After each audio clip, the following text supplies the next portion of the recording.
pastinya mengatur tentang kekerasan seks yang dialami. Apa aja sih yang masuk kategori kekerasan seksual? Itu kan undang kekerasan seksual yang termasuk apa? Persetubuhan, ya, pelecehan, terus apa lagi? Perkosaan, terus apa lagi? Eksploitasi, terus apa lagi? Pemaksaan kontrasepsi, ya kan?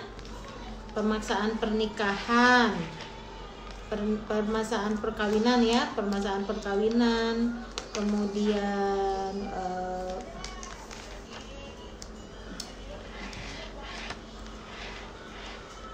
perkosaan kan udah tadi masuk kekerasan seksual, ya kan? Penyiksaan seksual, eksploitasi seksual, perbudakan seksual, kekerasan seksual berbasis elektronik. Nah, ini tuh pencabulan, ya, pencabulan itu masuk dalam kekerasan seksual. Udah pernah ditanganin, tapi sekarang lagi proses di penyidikan. Kalau yang udah pernah sampai ke P21 itu ditangani oleh Polsek Padalarang. Jadi semua yang kasus-kasus kekerasan seksual sekarang kita lagi proses. Belum banyak sih, tapi ada. Macam-macam kronologisnya kan, karena banyak kasusnya tidak kronologis, ya. Secara umum kekerasan seksual itu bisa terjadi di tempat umum maupun di kantor. Ya, kalau tempat umum tuh seperti di mall, di kendaraan, di terminal, dan tempat-tempat umum. Ada juga terjadinya di kantoran, di tempat kerja, di tempat belajar kayak kalian, terjadi di kampus, itu bisa. Ya, kronologisnya seperti apa kekerasan seksual itu? Contohnya misalnya kekerasan seksual yang memiliki hubungan kerja, ya, antara bawahan dengan atasan, antara guru dengan pengajar, ada hubungan kuasa, ya, relasi kuasa namanya. Ada antara mahasiswa dengan dosen, mahasiswa dengan mahasiswa, senior dengan juniornya. Walaupun ada yang di kekerasan seksual itu ada yang juga yang terjadi sesama mahasiswa yang satu tingkat juga ada gitu. Itu yang lebih yang banyaknya yang bisa dijerat juga antara yang punya kuasa, relasi kuasa tadi antara orang atasan bawahan, mahasiswa dengan dosen, senior dengan junior gitu. Kalau pidananya di atas 5 tahun untuk yang 4 tahun, ya, untuk pelecehan seksual secara fisik itu sanksi pidananya 4 tahun. Kemudian perbuatan seksual secara fisik terhadap alat reproduksi itu 12 tahun. Macam-macam tergantung tindak pidananya. Ini maksimal ada yang 12 tahun. 12 tahun paling rendah 9 bulan untuk kekerasan seksual non fisik. Kemudian kekerasan seksual secara fisik yang ditujukan terhadap tubuh gitu, ya.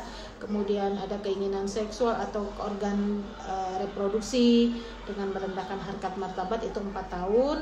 Kemudian kekerasan seksual secara fisik ditujukan terhadap tubuh, keinginan seksual atau organ reproduksi yang dilakukan oleh seseorang yang memiliki relasi kuasa. Nah, itu 12 tahun.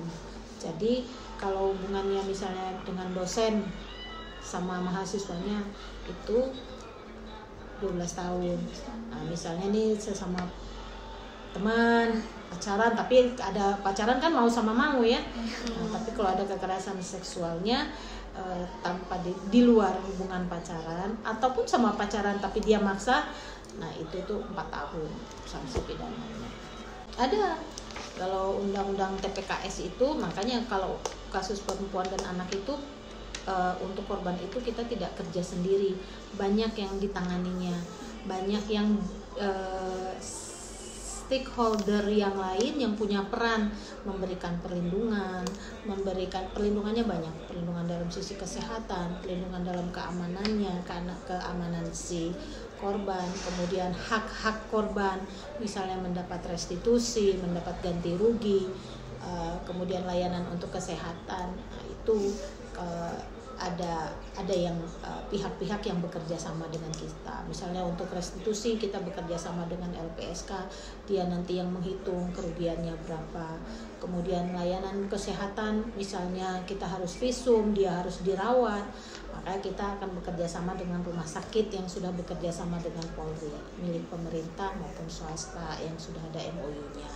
Kemudian terkait dengan perlindungan terhadap korban, misalnya melindungi korban dari mungkin kalau pelakunya sudah diamankan, mungkin dari keluarganya intervensi, dia merasa ditekan, dia merasa diintimidasi, butuh perlindungan. Makanya polisi dalam hal ini yang menangani bekerja sama dengan Kementerian Pemberdayaan Perempuan, DP3 AKB kalau di sini, ataupun UPTD di bawahnya ada UPTD PPA untuk memberikan perlindungan. Jadi nanti ada namanya rumah aman, di situ nanti tinggal sementaranya. Kemudian memberikan pelayanan secara psikologis, kan kalau ada trauma, nah itu dari awal sampai nanti proses penanganan sampai selesai sampai dia pun pada saat dia bersidang, itu pendampingan psikologinya ada. Oleh siapa? Oleh tenaga ahli, tenaga psikologi yang kita minta dari UPTD PPA. Jadi banyak. Jadi untuk menangani korban kekerasan TPKS ini tidak polisi sendiri. Jadi banyak leading sektor yang dilibatkan, banyak stakeholder, banyak ahli-ahli yang kita butuhkan. Tergantung case-nya. Case-nya seperti apa? Oh, kita butuh ahli ini. Case-nya seperti apa? Misalnya ada yang kaitannya dengan ITE, teknologi ya, transmisi teknologi. Nah, itu kita butuh siapa? Butuh ahlinya, ahli apa? Ahli ITE, itu kita perlukan. Gitu. Karena kekerasan seksual itu tidak hanya secara fisik langsung, bisa juga nanti mengait kepada kekerasan seksual berbasis TE gitu. Proses pelaporannya. Proses pelaporannya itu ada dua macam. Ada yang langsung pelapornya datang ke sini, atau bisa dari masyarakat, ya, bisa dari masyarakat. Jadi orang yang melihat, orang yang mendengar, orang yang mengetahui itu bisa melaporkan kalau ada terjadi kekerasan seksual gitu. Kemudian pelaporannya bagaimana? Si korban bisa langsung ke kantor polisi. Nah, dari kantor polisi nanti kita konseling dulu, kita wawancara dulu kayak begini, untuk menentukan konstruksi pasalnya yang tepat itu apa, sesuai dengan cerita dari korban, ya. Kemudian korban bawa bukti-buktinya apa untuk mendukung laporannya, itu baru kita proses, ya, dibuat laporan di depan di SPKT. Tapi ada juga dia menjadi klien dulu di UPTD PPA. Nih, UPTD PPA itu di bawah Kementerian Pemberdayaan Perempuan. Kalau di Bandung ada dua, di Bandung itu Bandung Kota itu ada di Jalan Kiara Condong tuh apa sih? Ibrahim Haji satu, yang satu lagi ada di Jalan RE Marta Dinata itu Iki ya? RE Marta Dinata nomor 2 ya, sebelah belakang BEC itu. Nah, sebenarnya UPTD PPA ini ada di setiap kabupaten kota. Nah, kalau korbannya langsung ke sana, nanti diberikan perlindungan dulu apa yang dibutuhkan, di asesmen dulu secara psikologi mungkin, dikuatkan dulu, baru nanti setelah dia siap untuk membuat laporan, nanti diantar oleh UPTD ke sini untuk membuat laporan gitu. Jadi tadi ada yang dari masyarakat langsung, ada yang dari UPTD.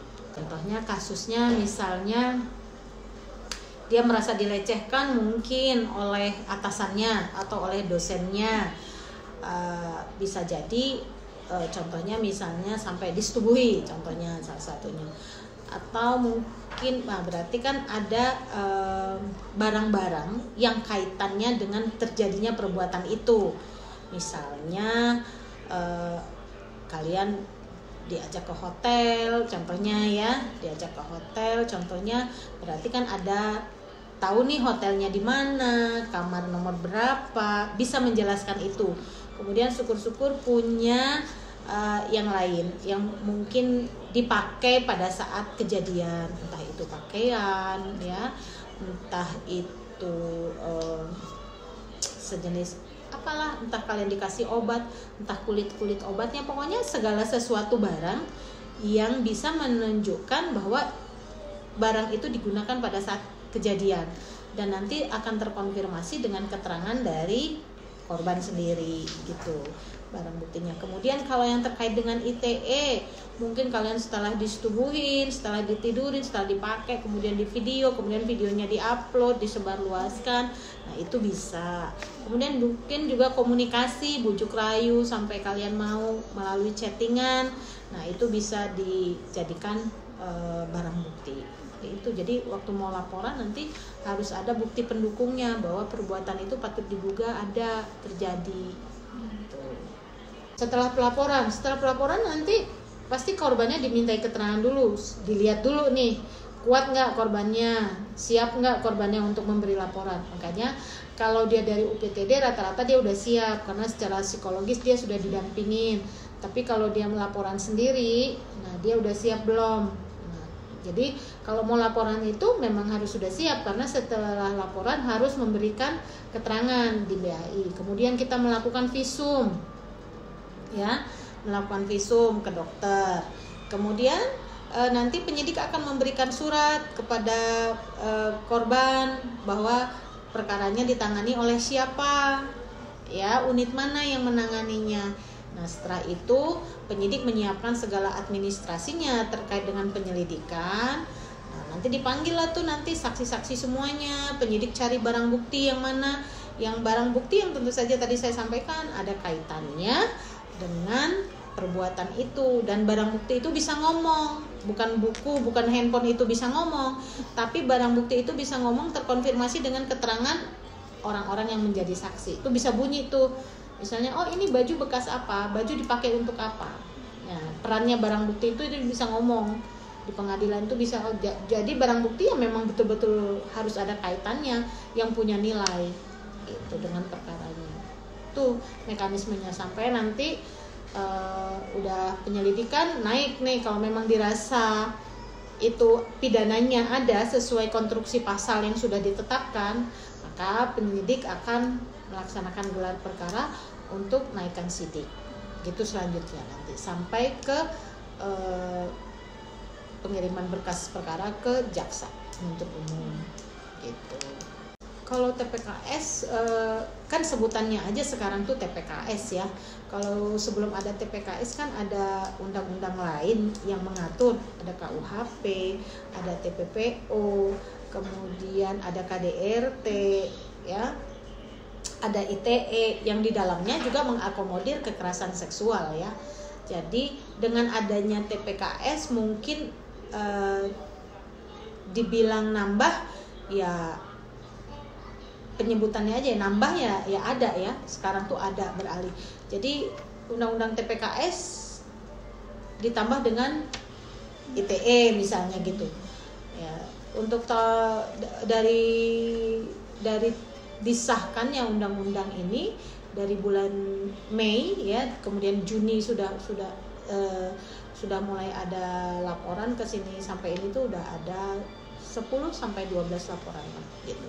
Jadi saya belum bisa bilang undang-undang TPKS naik atau turun ya, karena baru diundangkan kan. Jadi belum ada pembandingnya. Tapi dibandingkan dengan yang undang-undang yang lain ya sama lah, sama aja. Jadi ya setiap tahun kan digabungkan undang-undang tindak pidana kekerasan itu, dan Jawa Barat memang cukup tinggi sih gitu. Harusnya mensosialisasikan tuh yang kayak gini itu loh. Taunya masyarakat udah tahu apa enggaknya nih mahasiswanya. Sosialisasi, seminar.